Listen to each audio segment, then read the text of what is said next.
Good morning and welcome to Shattering Myths, a program that is devoted to the largest segment of society, to those of you who know that the world's religious, political, economic, and military institutions are corrupt, even counterproductive. I am Yahowah. Our number, if you'd like to join us anytime over the next 2 hours, is toll-free, 877-300-7645.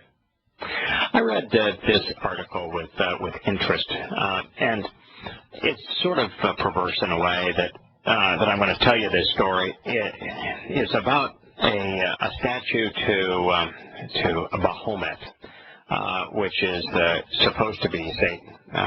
There is no name associated with Satan that is Baphomet, but there's some interesting history as to how the Knights Templar came up with that name and why the name is used today.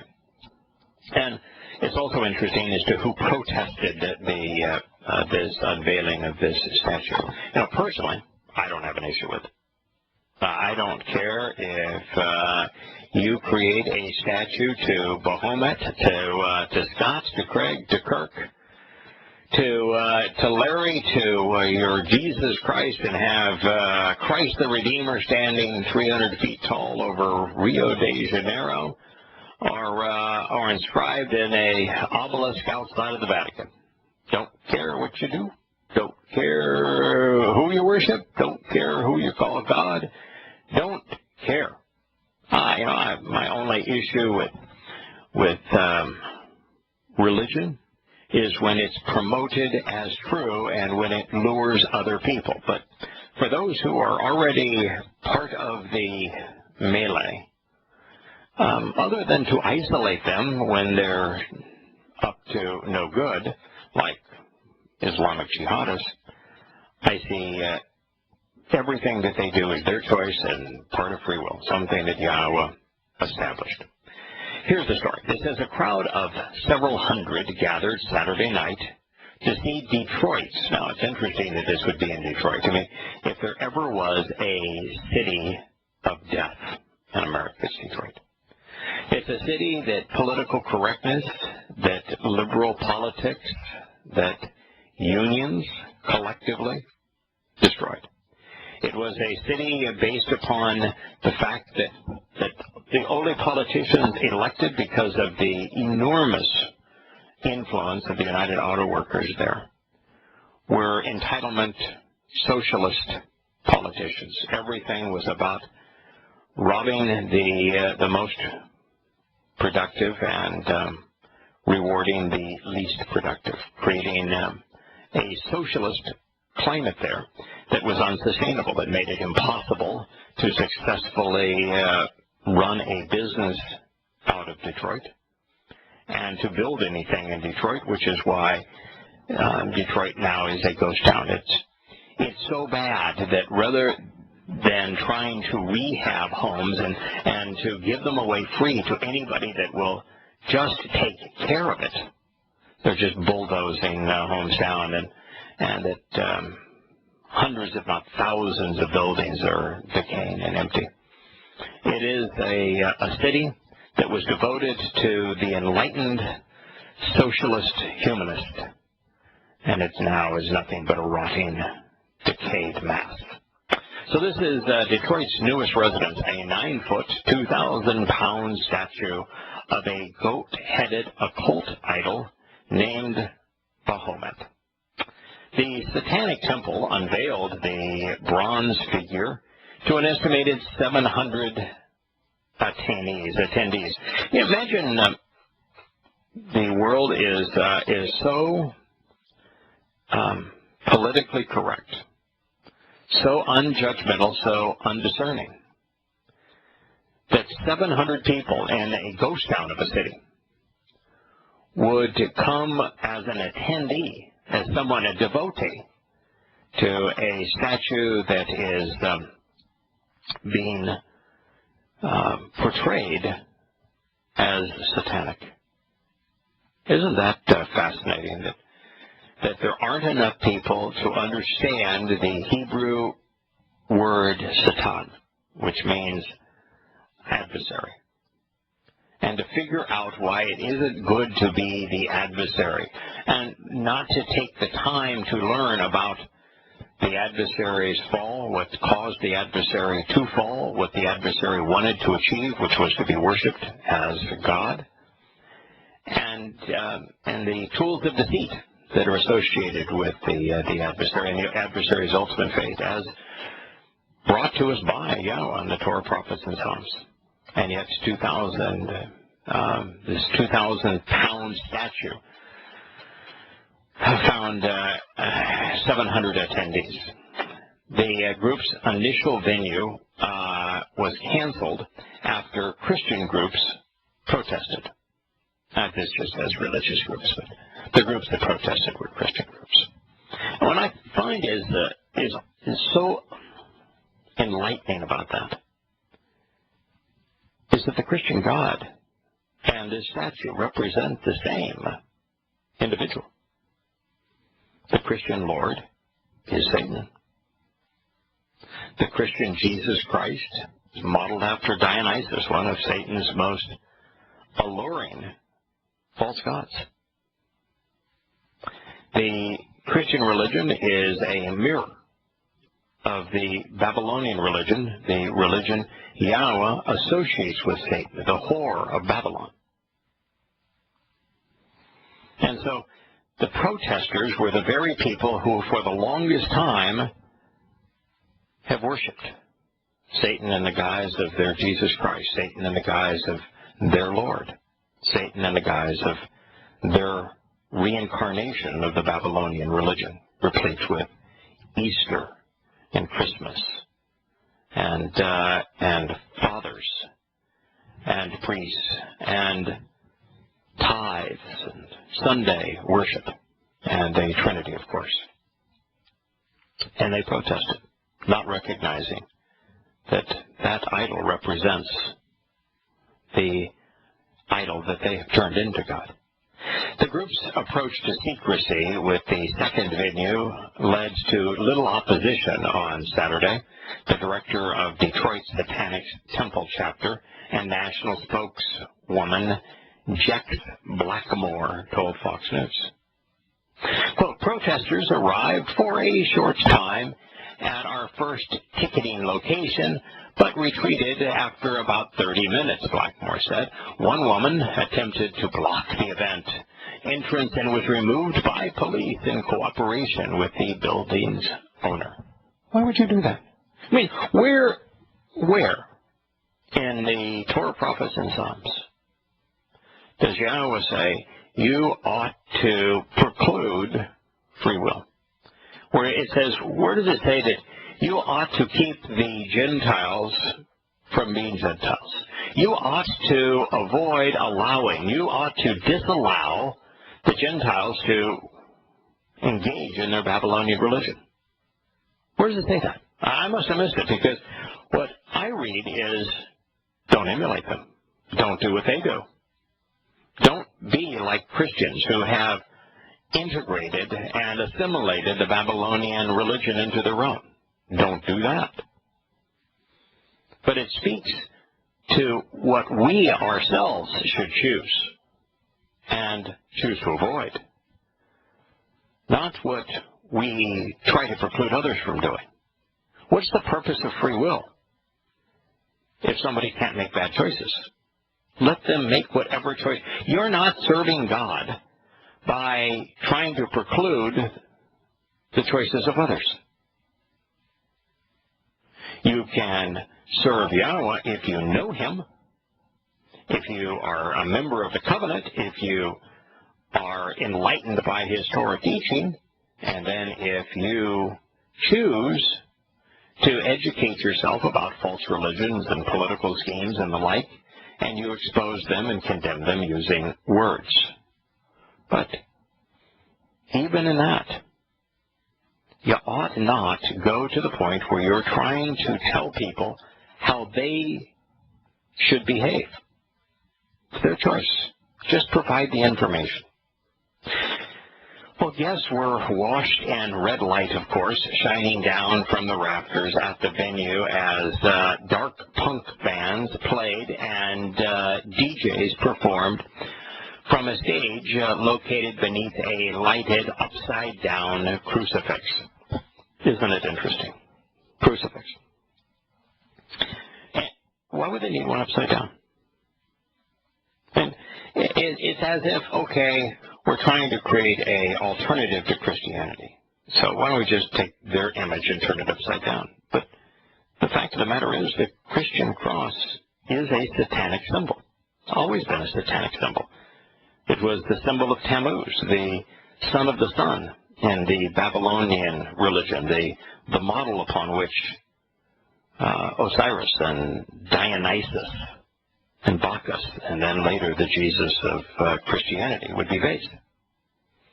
So you don't need to turn it upside down to have it be a satanic symbol. It's a satanic symbol no matter which orientation you find it. The Satanic Temple officials delivered speeches, and a pair of shirtless men held candles on either side of the statue prior to its unveiling. Despite the dark pageantry, however, the temple says that its concept of Lucifer is as a literary figure. There is no basis whatsoever for Lucifer. Well, just as there is no basis for Baphomet, although we're going to consider that name in a moment. Both Lucifer and Baphomet are from the Latin. They're from the Latin because of the enormous influence then and today of the Empire of Rome that turned into the Roman Catholic Church. And so both names are Latin names. Hasatan, the adversary, and his title and name Baal. His personal and proper name, which is Halal ben Shakar, that there is absolutely no Latin association with this character that has a Hebrew name, that has two Hebrew titles. So it's amazing that Roman Catholics, and before them Imperial Rome, would be so egotistical so as to ascribe Latin names to a character that is known to us only through the Torah, prophets, and Psalms, at least by the title that they are drawn to him, which is Satan, as well as the corruption, Lucifer. Goodness gracious. Well, anyway, despite the pageantry, however, the temple says that its concept of Lucifer. Now, Baphomet is a Latin word. We're going to examine it in a moment. Lucifer is also a Latin word. It's the same kind of arrogance that's demonstrated in Lucifer. And if you look at any of your English translations, where in each of the two places where in Yahowah, where Yahowah provides a more descriptive name to the adversary, because he introduces him as Baal, the Lord, calls him Hasatan, the adversary in Hebrew, the one who is opposed. But in Yahowah, Yahowah specifically associates the adversary with Babylon, and then in addition to Babylon, which is Yahowah describes as the source of confusion, the source of religion, the source of politics, the source of militarism, the source of things that are anti-Yehudim and Israel. All of those things, everything that's opposed to God is Babylon, including the adversary. And of course that's why Abraham came from Babylon and was asked to walk away from Babylon before he could engage in a relationship with Yahweh. It serves as an instruction, as a condition, and as a symbol to all of us. But nonetheless, the arrogance of the Roman Catholic Church, wanting all things to be Latinized, changed Halal ben Shakar. And it's one place it's Halal, the other place it's Hillel ben Shakar, to Lucifer. Lucifer means light bearer. And Halal ben Shakar is the arrogant one who radiates light, who is the son of the sun. Ben Shakar is son of the rising sun. And so all of the gods, the pagan gods that were the most popular were sons of the sun. Tammuz, who was also called Ninus, the sun initially, was allegedly born when the rays of the sun, the chief god, the father of the gods, impregnated Mother Earth on the vernal equinox, the Sunday closest to the vernal equinox, where the sun is in the constellation of Taurus the Bull, today's Christian celebration of Easter, when Mother Earth is impregnated so that she can give birth to the son of the sun 9 months later on the winter solstice, where the days finally start growing longer, the shortest day of the year. And that, of course, is the Christian Christmas.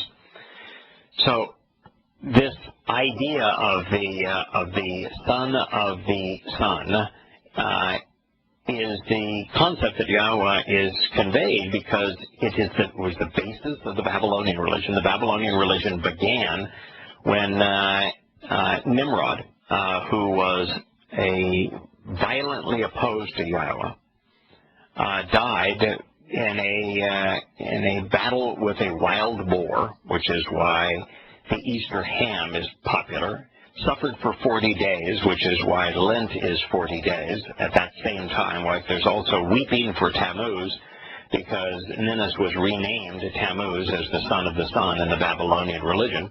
And Semiramis, which was the wife of Ninus, claimed that she had been impregnated with the sun's rays on Easter Sunday, so that she would give birth 9 months later to the son of the sun, which is Ben Shakar in Hebrew.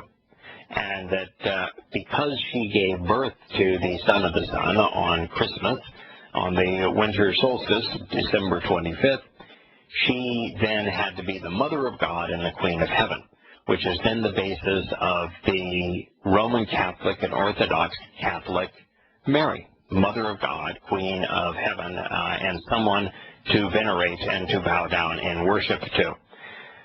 So you can see all of these intertwined messages that Yahowah was conveying to us when he named Halal ben Shakar that name, and that he would be the Lord because he wanted to be worshipped, because he wanted to control, because he wanted to possess.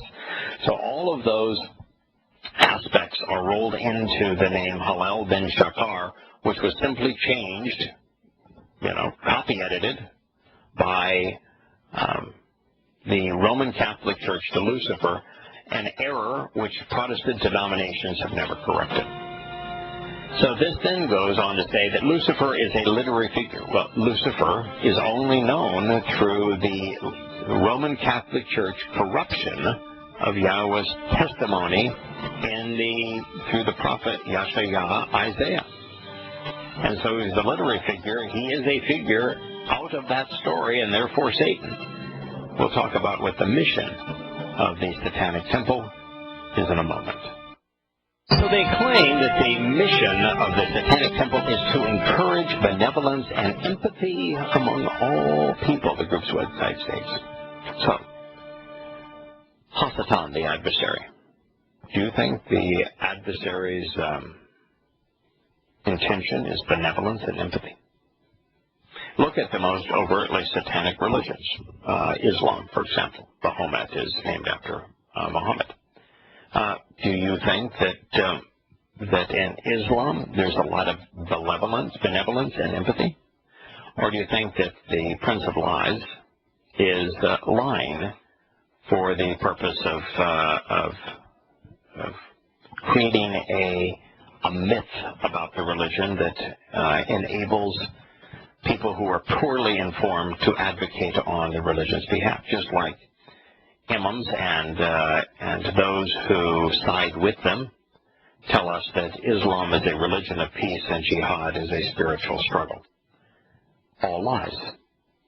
And so, is it uncommon for a religion to present their goals and to state goals that are the antithesis of what they're all about? Certainly. So the statue is now stored out of public view until the temple can find it a permanent home. The group hopes to display it at the Arkansas State Capitol next to a monument of the Ten Commandments. Great, another relic of Christianity, because God does not have 10 commandments, and there isn't a Christian institution on the planet that has translated them even remotely accurate. Now, Baphomet. Let's focus on that for a while. Baphomet is from medieval Latin. It's Baphomet or Baphometi. It is a term that was originally used to describe an idol or other deity that the Knights Templar were accused of worshiping, that was subsequently incorporated into a variety of occult and mystical traditions.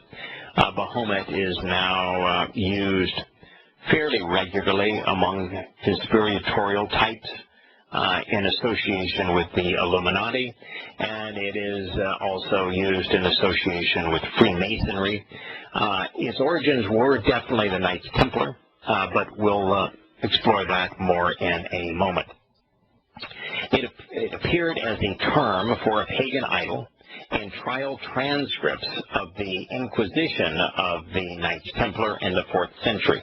The Inquisition, of course, was the Roman Catholic process of not just condemning anyone who they sought to control, but to eliminate anyone that they viewed as a potential threat.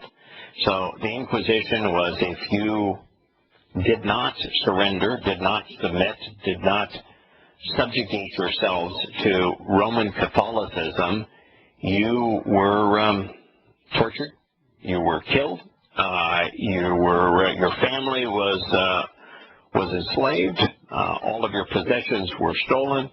That was the nature of the Inquisition, and of course, the Knights Templar were working on behalf of the Pope, but ultimately the Pope became leery of them, and so there was an inquisition into them. Do not read into the word inquire, inquisition, and to think that there was anyone trying to inquire to what they were about, or that there was any pretense of a trial.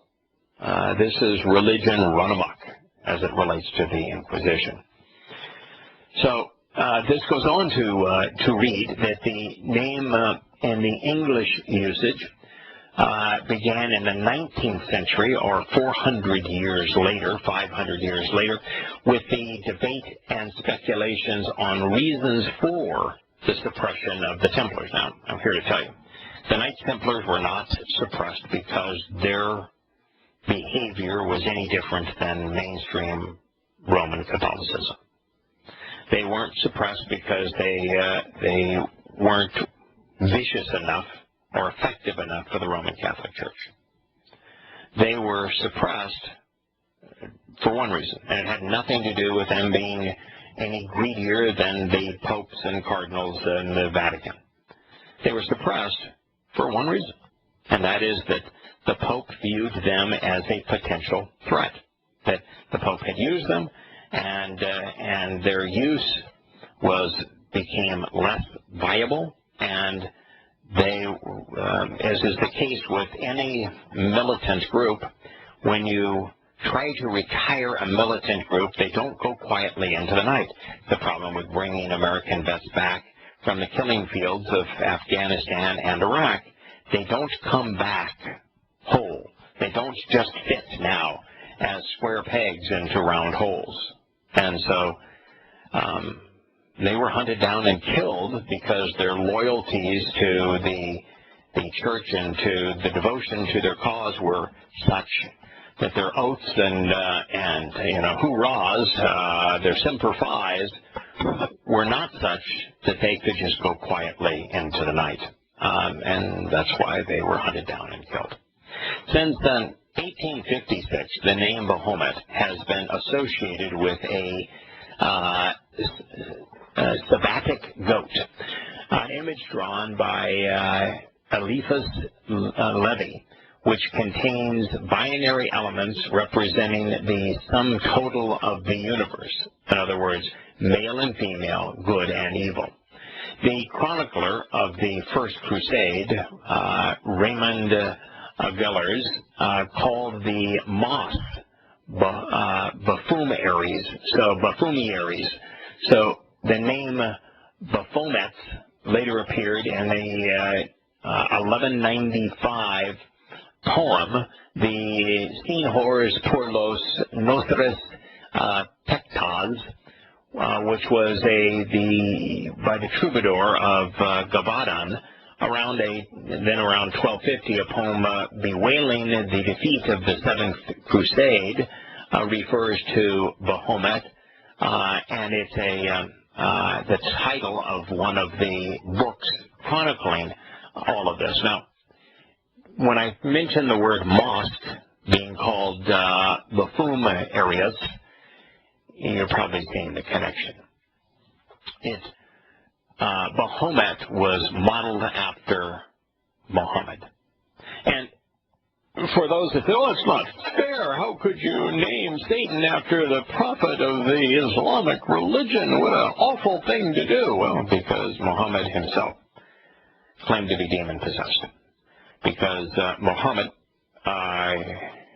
was perverse. Because Muhammad was in every way a representative of Satan. Because Muhammad's God, Allah, is modeled after Satan. And so every aspect of Islam, including its jihad, death squads, its use of terrorism, its corruption of the Torah, prophets, and Psalms, and the characters that play significant roles in the Torah, prophets, and Psalms, everything about Islam represents the modus operandi of Satan, of Satan, as did Muhammad, a pedophile, a rapist, a deceiver, a vicious terrorist. And so it was appropriate to name the satanic figure after the man who conceived the God, Quran, and religion of Islam. This reads on, when the medieval order of the Knights Templar was suppressed by King Philip IV of France over Friday, October 13th, 1307, Philip had many French Templars simultaneously arrested and then tortured into confessions. Oh, the Roman Catholic Church and the kings that it empowered were revolting individuals, absolutely disgusting. Both the torturers, those who encouraged the torture, and those that they tortured. Over 100 different charges had been leveled against the Templars. Most of them were dubious, as they were the same charges that were leveled against the Cathars and many of King Philip's enemies. In other words, they were a one-trick pony. We've got the same group of false accusations, and the thing that we're going to have in common with all of our foes is we're going to use that same group of accusations against all of them, even though they have nothing in common, proving that the real source of these horrible things is we ourselves. What do you think, Glenn? Are you a Baphomet adversary? Well, there's an S sound in there. It's a PH like phone, so it's Baphomet. Okay. Baphomet, yeah. If you look at I imagine I haven't seen this thing you're talking about, but I'm assuming it has the cryptic hand signs in there too. Oh, of course. Of course. Yeah. Oh, you got to be an insider. It's like the Freemasonry movement. You've got to have all of your inside handshakes and inside signals and inside code to communicate one thing to the initiate and another thing to the upper level participants. Right. Yeah. Yeah, exoteric and the esoteric and all that stuff. Yeah. Yeah.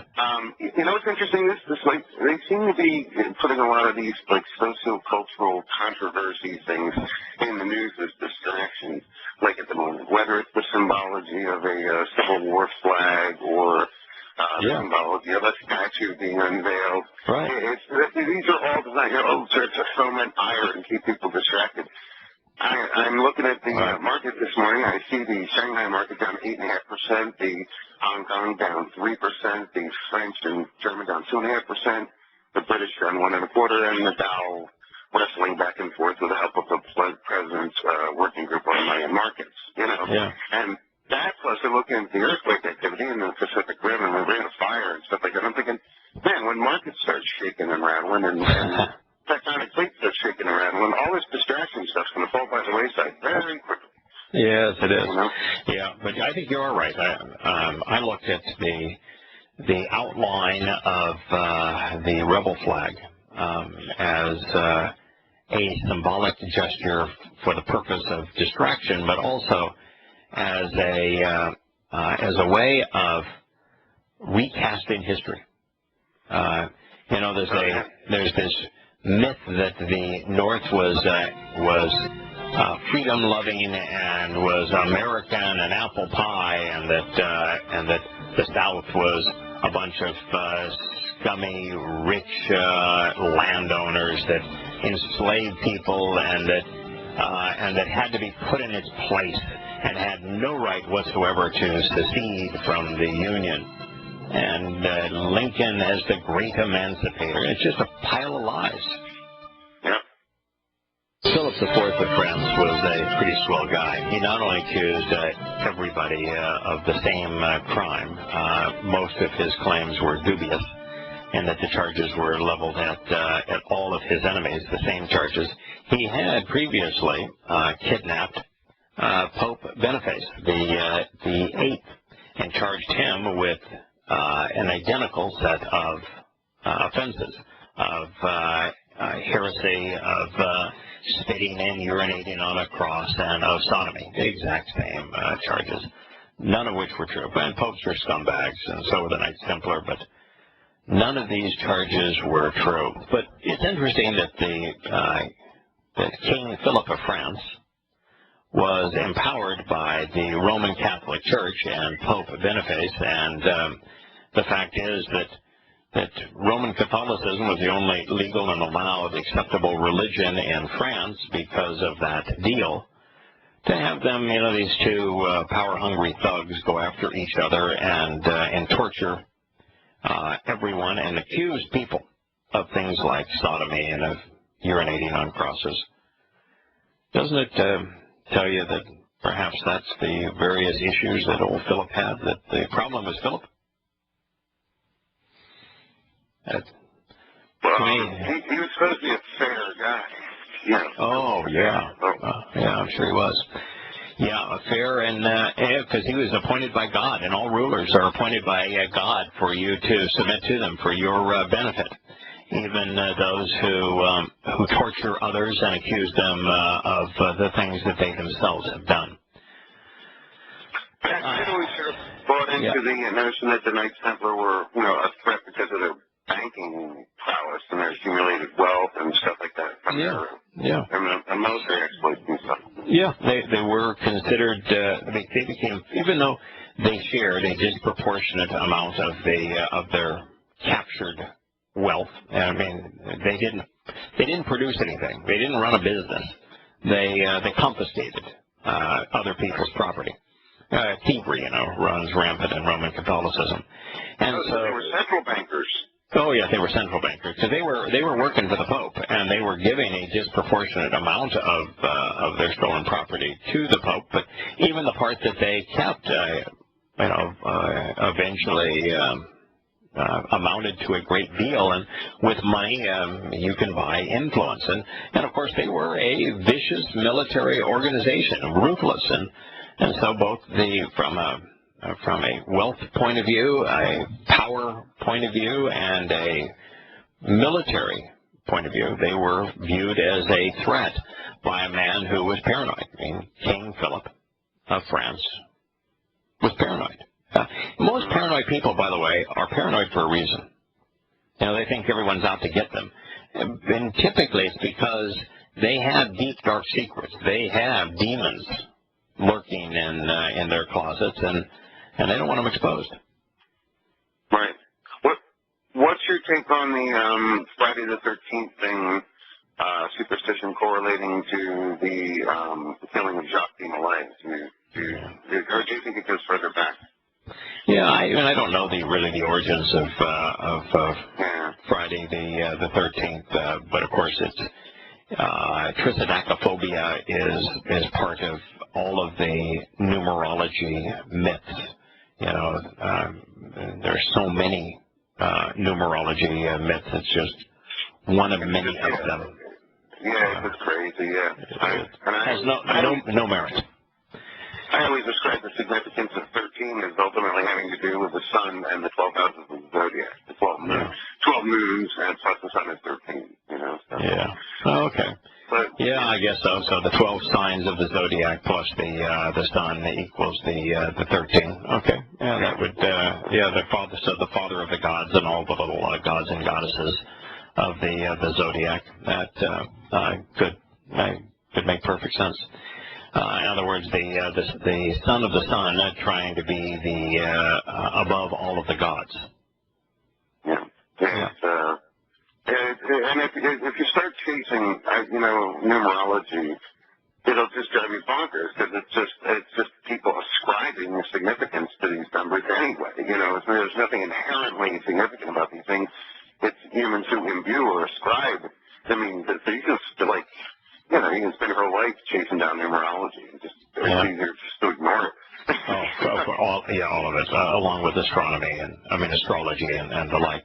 It's interesting here. I'm reading. There's Malcolm Berber observes that historians find it difficult to accept that an affair of such enormity rests upon a total fabrication, and yet the Chinon parchment suggests that the Templars did indeed spit on the cross. Oh my, says John Martin, and that these acts were intended to simulate the kind of humiliation and torture that a crusader might be subjected to if he were captured.